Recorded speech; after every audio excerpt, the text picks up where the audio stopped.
Miroir, miroir, dis-moi qui est la plus belle. Est-ce que cette phrase te dit quelque chose? Je suppose que oui. Il s'agit du conte de Blanche-Neige. Hello et bienvenue à toi sur cette vidéo. Je suis ravie de te recevoir. Aujourd'hui, je poursuis dans ma lancée des archétypes du féminin à travers les contes de fées. Tu as déjà sans doute pu regarder les vidéos sur la chaîne YouTube. Si ce n'est pas le cas, il va falloir remédier à cela parce que c'est vraiment un sujet hyper intéressant. Moi, en tout cas, la question des archétypes du féminin me fascine et la question des contes de fées me fascine également parce que les contes de fées ont cette puissance initiatique et thérapeutique. Les contes de fées fédèrent et les contes de fées transmettent des messages que collectivement, nous sommes en capacité de comprendre et d'intégrer. Et concernant l'archétype de la méchante belle-mère dans le conte de Blanche-Neige, j'ai beaucoup de choses à dire. J'ai beaucoup de choses à dire parce que je suis absolument fascinée par ces personnages maléfiques des contes de fées, ces femmes de l'ombre. Pourquoi? Parce que lorsque j'étais petite fille, je n'ai jamais rêvé d'être une princesse. J'étais une petite fille noire, aux cheveux crépus, dans un monde qui ne représentait pas ma beauté. À l'époque, il n'y avait pas de princesse noire. À mon époque, il n'y avait pas de princesse aux cheveux crépus. Aujourd'hui, ça a un peu évolué, mais bon, c'est pas encore tout à fait ça. Bref, c'est encore un autre sujet. Mais lorsque tu es une petite fille issue des diversités et qui grandit dans un monde qui omet totalement de la représenter, de représenter sa beauté, de représenter ne serait-ce ce qu'elle représente, eh bien, tu ne te construis pas autour de la figure de la princesse. Tu vois ce que je veux te dire? Cendrillon, Blanche-Neige, Pocahontas, Mulan, genre, tu vois, il n'y a pas trop de ressemblance. Et donc, dès lors que j'ai été petite, je me suis dit, ok, il n'y a pas de princesse qui me ressemble. Il n'y a pas de princesse qui me ressemble. En tout cas, au niveau de la culture de masse, de la pop culture, au niveau de ce que je consommais en termes de dessins animés, de livres et de jeux, il n'y avait pas de princesse noire, ok? Ça n'existait pas. Donc, quel a été mon cheminement de pensée? Mon cheminement de pensée, ça a été de me dire, bah ok, bah je vais m'intéresser aux personnages des sorcières. Pourquoi? Parce que les sorcières, elles ont ce côté badass. Les sorcières, elles ont ce côté genre, tu vois, il n'y a personne qui peut les tester. Personne ne peut tester la sorcière. Les gens ont peur de la sorcière. Tout le monde a peur de la sorcière. Personne ne blague la sorcière. Personne ne blague son pouvoir. Personne ne blague sa puissance. La sorcière n'est pas soumise à quoi que ce soit. Elle est dans son domaine, elle est en place. Si tu regardes tous ces personnages un peu sombres des contes de fées, ces femmes sont toutes puissantes. Tellement puissantes qu'elles dévient dans le n'importe quoi. Et moi, ce qui m'intéresse dans la vidéo du jour, c'est de vous faire comprendre que, ok, c'est beaucoup plus sympa de se mettre du côté de Blanche-Neige. Parce qu'elle est jeune, elle est belle, elle est pure, elle a un bon cœur, elle chante la la la la la la la la la la la. Tu vois, c'est cool. Elle est cool. Blanche-Neige, elle est cool, elle est gentille. Tu vois, genre, elle fait le ménage, elle chante avec les oiseaux. Pas de problème. Pas Blanche-Neige, il n'y a pas de souci. Et de manière générale, c'est beaucoup plus sympa, c'est beaucoup plus agréable pour l'esprit de se rattacher à ce personnage qui est victime du sort du destin. Cendrillon est victime du sort du destin. Elle est la victime de sa méchante belle-mère et de ses deux demi-sœurs. Blanche-Neige est victime du sort du destin. Donc c'est beaucoup plus agréable de se mettre du côté de ces personnages qui sont victimes parce qu'elles n'ont rien fait de mal. Elles subissent le mal, elles n'ont rien fait, elles ont une bonté innées, elles ont une beauté inégalable et on a envie de se mettre du côté de ces personnages-là, forcément, parce que ça fait appel aussi aux propres injustices que nous sommes amenés à vivre dans nos propres vies. Dans tous ces moments de la vie, on se dit, mais je ne comprends pas pourquoi je vis ça, alors que je n'ai rien fait, alors que je suis quelqu'un de bien. Donc forcément, c'est facile de s'identifier à ces personnages-là, excusez-moi, parce que ça nous parle. Parce que aussi, je pense qu'en termes d'ego, c'est plus sympa d'être la victime qui n'a rien fait et qui a un bon cœur. Par contre, se positionner du côté du personnage féminin sombre, c'est moins glamour. C'est moins glamour d'être cette femme méchante qui s'assume. C'est moins glamour d'être cette femme qui est prête à tout, même au pire, pour avoir le statut de la belle femme. C'est exactement de ça dont vient nous parler le conte de Blanche-Neige. Mais qu'est-ce qui fait qu'une femme peut être prête à embaucher un chasseur pour qu'il aille ôter la vie à Blanche-Neige et ramener le cœur en guise de preuve à sa reine? Qu'est-ce qui fait qu'une femme peut atteindre un tel niveau de folie? Quand tu connais l'histoire de Blanche-Neige, tu te dis, mais dinguerie, qui fait ça? Qui fait ça? Pourtant, dans la vie de tous les jours, nous côtoyons des femmes qui se comportent exactement de la même manière que cette reine. Nous côtoyons des femmes qui passent leur temps à dénigrer leurs collègues. T'as vu celle-là? T'as vu comment elle s'est habillée? Ah bah dis donc, il y a du monde en balcon.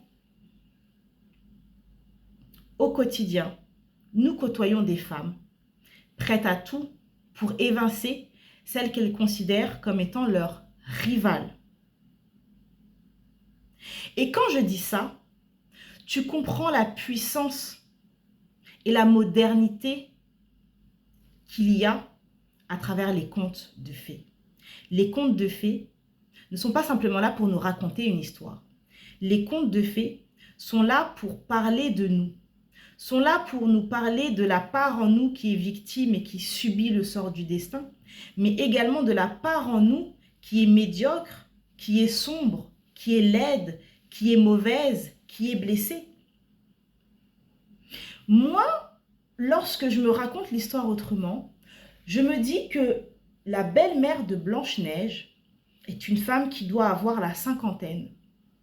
C'est une femme qui doit avoir la cinquantaine et qui n'a pas eu la chance d'avoir un enfant, ok? Et lorsqu'elle se marie avec son époux, donc le père de Blanche-Neige, elle doit avoir une petite quarantaine. Et Blanche-Neige doit avoir 6-7 ans.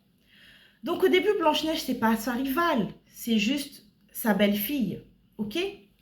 Mais 10 ans après, lorsque la reine rentre dans l'âge de la cinquantaine, eh bien Blanche-Neige doit avoir entre 16 et 17 ans.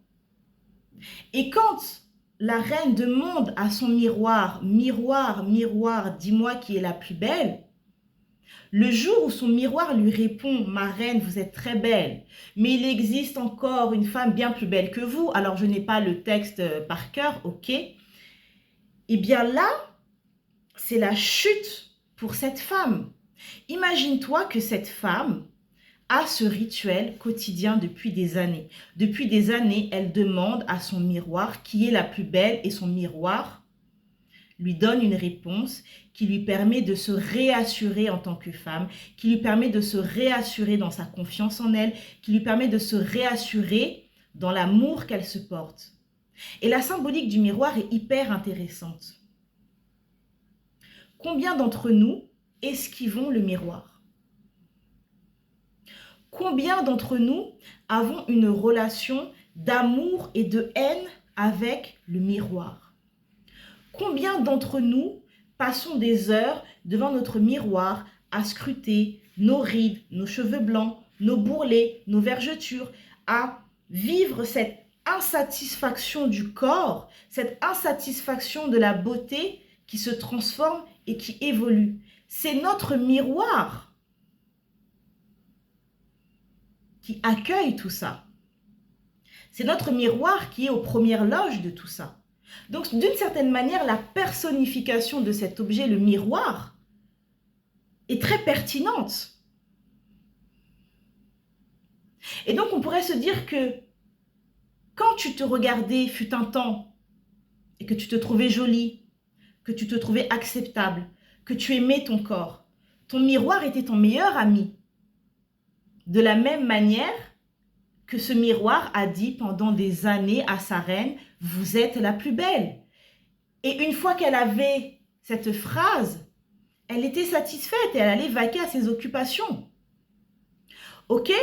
Mais le jour où le miroir dit à la reine, « Vous êtes certes très belle, mais il y a une autre femme encore plus belle que vous », c'est la fin du monde. Et c'est exactement ce qui se passe dans ta vie lorsque il y a une transformation corporelle. C'est exactement ce qui se passe lorsque tu prends du poids et que tu commences à enclencher le programme détestation de soi. Le programme détestation de soi, c'est genre, ah, j'aime pas mon corps, j'ai trop grossi, j'ai des bourrelets, j'ai ceci, j'ai cela, je me dégoûte. T'as capté? Je vais pas te faire toutes les phrases. Je suis pas là pour alimenter l'égrégore de détestation de soi. C'est pas mon métier. Mais je te donne des exemples. C'est exactement ce que tu fais. C'est exactement ce que tu fais lorsque tu constates que tu vieillis. Lorsque tu vois que tu vieillis. Et que tu commences à cultiver une nostalgie de ton corps d'avant, de ta beauté d'avant, de ta jeunesse d'avant. Ton miroir n'est plus ton meilleur ami. Ton miroir n'est plus ton allié à partir du moment où il te renvoie une image qui n'est plus acceptable pour toi, qui ne correspond plus à ton idéal. Et c'est ça que vient nous dire le conte de fées de Blanche-Neige. Ce conte de fées vient nous questionner sur la relation que nous entretenons à notre beauté de femme, à notre âge de femme. Ce miroir vient nous questionner sur notre capacité à grandir, à vieillir en tant que femme et à accepter que notre reflet dans le miroir se transforme, change et évolue. Et cette mise en rivalité entre la reine et Blanche-Neige, c'est aussi la symbolique de la rivalité entre la jeunesse et la femme mûre. Il faut qu'on se dise les vérités.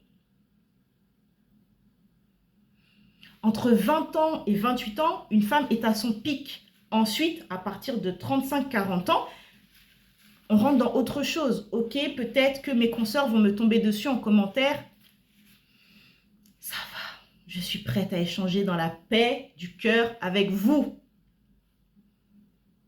Moi, si je vous montre des photos de moi à ma vingtaine et comme vous me voyez aujourd'hui, mais vous n'êtes pas prêts. Dans ma vingtaine, j'étais un avion de chasse, les amis. Avion de chasse, vous connaissez ou pas? C'est un fait.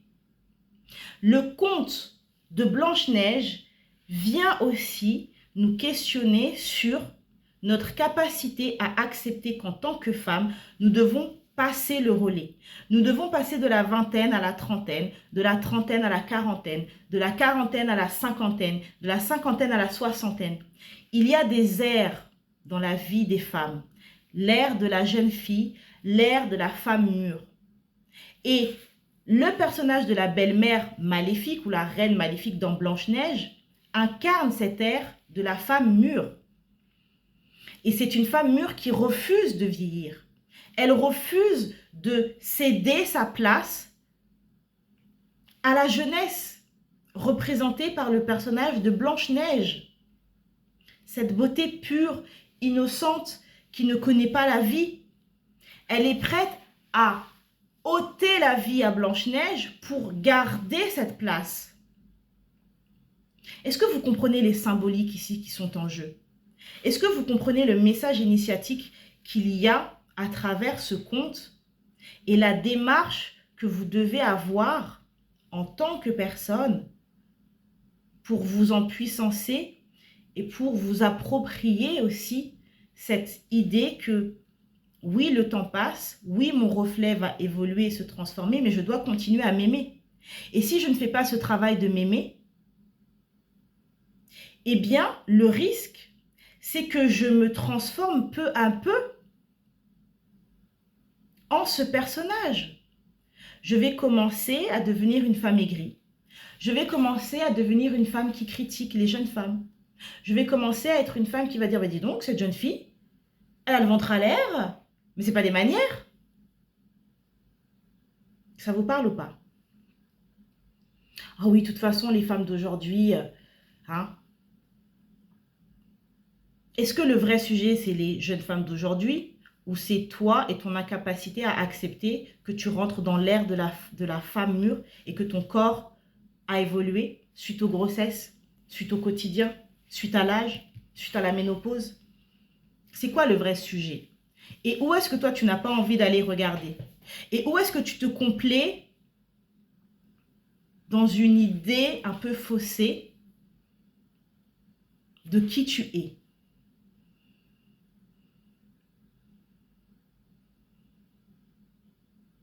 Ce conte vient aussi nous parler, en tant que femme, de notre capacité à ne pas basculer du côté obscur, donc maléfique. Parce que sinon, vous allez entrer en guerre avec d'autres femmes et vous allez entrer dans des attitudes néfastes, inhumaines, inacceptables. Ce conte est aussi là pour tirer la sonnette d'alarme et dire aux femmes, attention, ne devenez pas comme cette reine.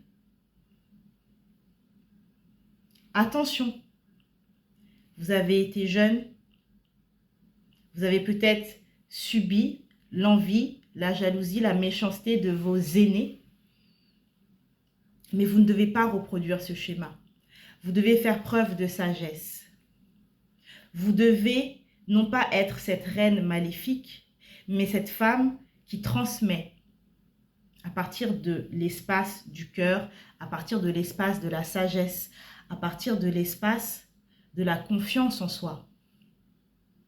Et moi, c'est pour ça que les archétypes du féminin me fascinent, et plus particulièrement ces personnages de contes de fées qui, a priori, rebutent, parce qu'on a beaucoup à apprendre de ces femmes. On a beaucoup à apprendre de ces personnages horribles. Mais derrière cela, il y a une humanité, il y a une fragilité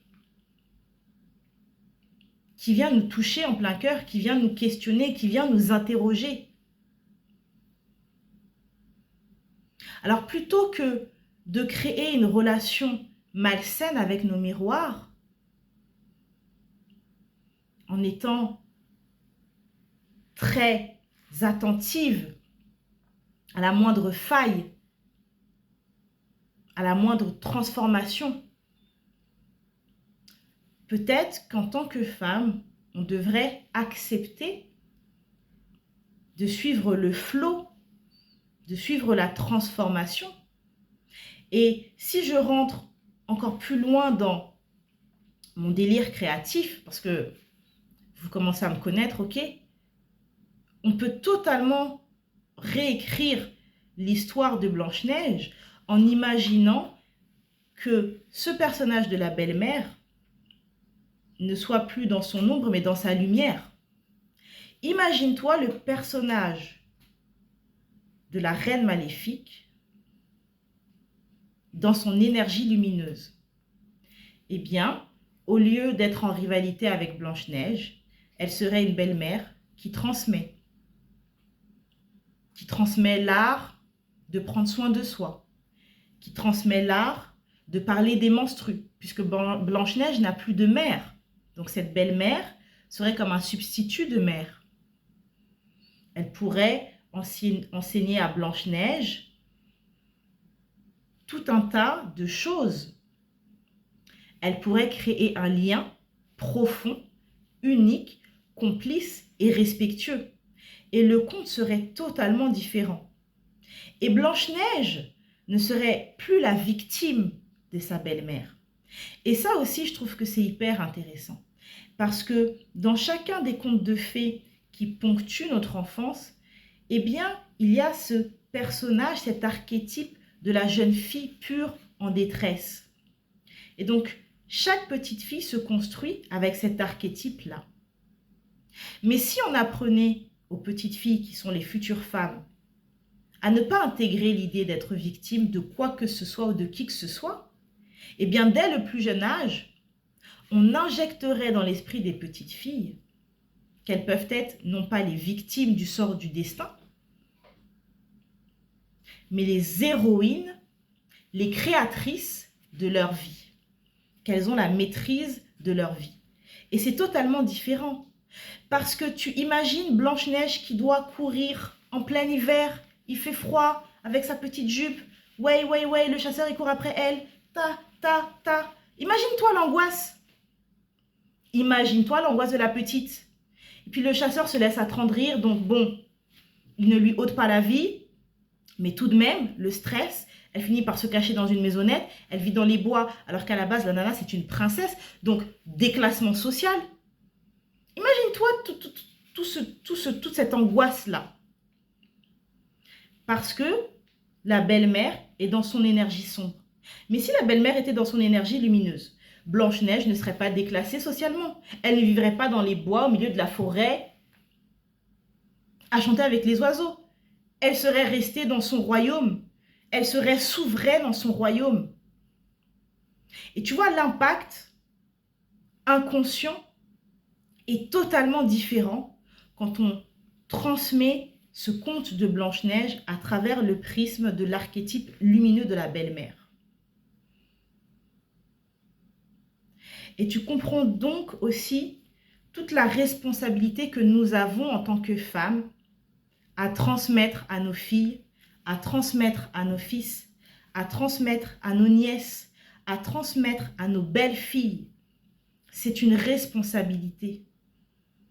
Parce que nous détenons l'avenir en fonction du chemin que nous empruntons, celui de l'ombre ou celui de la lumière, nous allons impacter des vies. C'est aussi ça le pouvoir créateur du féminin. Si tu décides d'aller dans ton énergie sombre, tu vas créer des choses. Mais le résultat sera celui de l'ombre. Si tu décides d'emprunter le chemin de la lumière, tu vas aussi créer des choses. Mais le résultat sera tout autre. Et donc, c'est important de comprendre ça. C'est important aussi de comprendre que toute la difficulté à être femme, c'est de comprendre que cet archétype de la sorcière n'est pas si éloigné de nous. Et dans un monde où on veut absolument être le gentil, la victime, le bon, il faut bien comprendre que pour être du côté du bon, il faut avoir conscience de ce que implique être du mauvais côté. Et il ne faut pas faire l'autruche. Ça demande de la force et du courage de lutter contre la médiocrité. Et c'est beaucoup plus accessible de devenir cette femme méchante, cette femme jalouse, cette femme maltraitante. C'est beaucoup plus facile. Combien d'histoires de familles le révèlent, ces belles-mères qui jalousent leurs belles-filles. Elles se sont remariées avec un homme qui avait déjà eu un enfant d'un premier mariage. Et elles ne supportent pas cet enfant. Et là, on est bien dans le réel. On n'est pas dans la dimension du conte. On n'est pas dans la dimension de la fiction. On est dans le réel. Combien de petites filles ont eu à subir des marâtres méchantes, jalouses et maltraitantes? Ces femmes-là ont eu un impact sur le self-love de ces petites filles. Ces femmes-là ont eu un impact sur la santé mentale de ces petites filles. Ces femmes-là ont eu un impact toxique négatif. Et si elles ont eu un impact qui a généré tant de dégâts, c'est parce que leur époux a été suffisamment lâche pour laisser faire. Et donc ce conte de Blanche-Neige pose aussi la question de la place de l'homme en tant qu'homme et en tant que père. Pose la question du père protecteur, du père présent, du père lucide, du père qui protège son enfant. Et si Blanche-Neige a pu vivre tout ça, eh bien quelque part, c'est que son père était absent. On n'en parle plus trop d'ailleurs dans le conte. Il faudrait que je relise le conte. Est-ce que monsieur était parti guerroyer ou était-il, je ne sais pas. On n'en parle pas. Il faut que je relise le conte. Si vous savez, dites-moi en commentaire. Mais ça pose cette question-là. Où est la place de l'homme? Quelle est la responsabilité de l'homme et du père vis-à-vis de sa nouvelle épouse et vis-à-vis de son propre enfant, de son sang? Et jusqu'où l'homme amoureux est capable de laisser faire n'importe quoi? Ça pose aussi cette question. Et c'est hyper intéressant. Et vous voyez à quel point les contes sont modernes, à quel point les contes sont perspicaces, à quel point les contes viennent nous parler de nous-mêmes et de nos propres trajectoires de vie. Donc c'est ce que je voulais vous partager dans la vidéo du jour. Je vous invite à me rejoindre si ce n'est pas déjà fait sur Instagram. Je suis également sur TikTok. Vous pouvez réserver via mon agenda en ligne vos séances en art, thérapie et coaching. Vous allez aussi pouvoir découvrir tous mes programmes en ligne, Divine Womb, il y a Body Love également. Il y a Femme Phoenix, mais je vous en parlerai plus en détail. Donc, vous verrez de toute façon en dessous de cette vidéo, vous aurez tous les éléments. J'espère que cette vidéo vous a plu. J'espère que mon interprétation de la sorcière, regardez, j'ai sorti un haut un peu...